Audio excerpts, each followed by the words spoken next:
Money heist का वो genius professor याद है आपको, जो जुर्म को इतने शातिर तरीके से अंजाम देता है कि हर पल ये सीरीज चौंकाती है। लेकिन हमारा सवाल यह था कि क्या ऐसा कुछ असल जिंदगी में संभव है। अब आपको एक सच्ची घटना बताता हूं। मध्य प्रदेश में केमिस्ट्री की एक प्रोफेसर रही महिला पर अपने पति को करंट देकर मारने का आरोप लगता है। जब मामला कोर्ट पहुंचा तो जिरह शुरू हुई।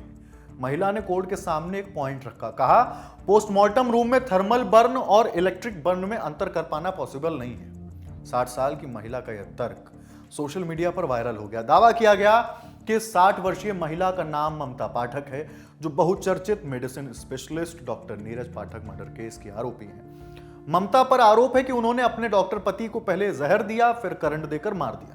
सुनवाई का यह वीडियो 21 अप्रैल का बताया जा रहा है, लेकिन सोशल मीडिया पर अब यह बहुत वायरल है। हालांकि लल्लन टॉप वीडियो की तारीख की पुष्टि नहीं करता। सोशल मीडिया पर कई यूजर्स इस वीडियो को पोस्ट कर पढ़ाई जरूरी है जैसे कैप्शंस लिख रहे हैं। अब आगे की कहानी पर चलते हैं।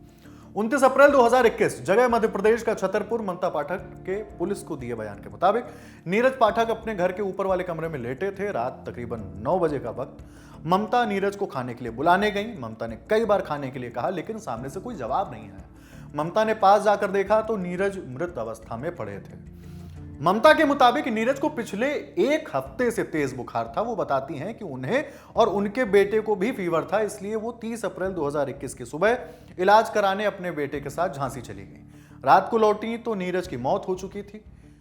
पुलिस को पूरी जानकारी मिलने के बाद नीरज की बॉडी को पोस्टमार्टम के लिए भेज दिया गया। रिपोर्ट से पता चला कि नीरज की मौत करंट लगने से हुई है। पुलिस ने जांच तेज की तो कई परतें और खुल गई। यह भी सामने आया कि नीरज की पत्नी ममता उन्हें प्रताड़ित करती थी। मामला कोर्ट पहुंचा तो सेशन कोर्ट ने ममता को आरोपी मानते हुए उम्र कैद की सजा सुनाई।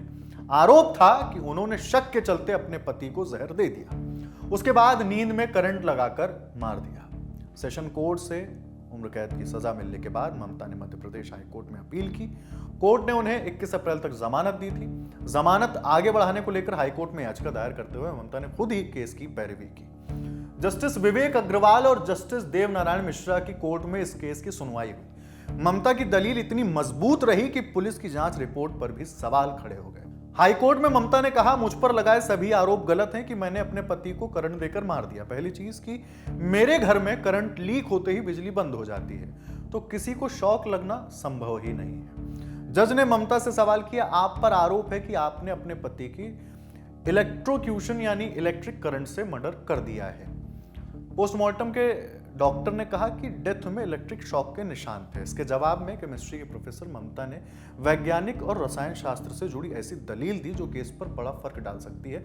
ममता ने कहा, पोस्टमार्टम रूम में थर्मल बर्न मार्क और इलेक्ट्रिक बर्न मार्क में अंतर कर पाना संभव नहीं है। जब शरीर से करंट गुजरता है तो टिश्यू में मेटल पार्टिकल्स जम जाते हैं। जब लैब में जाता है तो बर्न मार्क को निकाल लेते हैं। मेटल पार्टिकल्स को HCl या नाइट्रिक एसिड में घोलकर उसका टेस्ट किया जाता है। इसके बाद ही असली पहचान हो पाती है कि बर्न किस वजह से हुआ। तो पोस्टमार्टम में इन्होंने कैसे कह दिया कि ये इलेक्ट्रिक बर्न मार्क है।